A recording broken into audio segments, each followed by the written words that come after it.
government to work to give the Filipino people the basic means to lead a life of dignity. This entails creating jobs, safeguarding peace and security, and instituting social safety nets.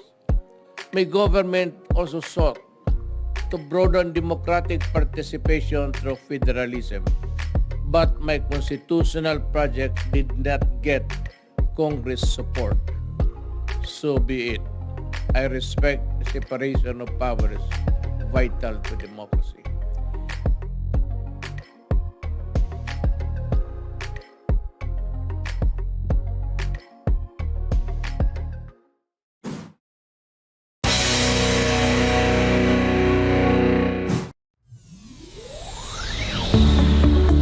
Thank you for watching Politico TV. Please like and subscribe to our channel for more videos.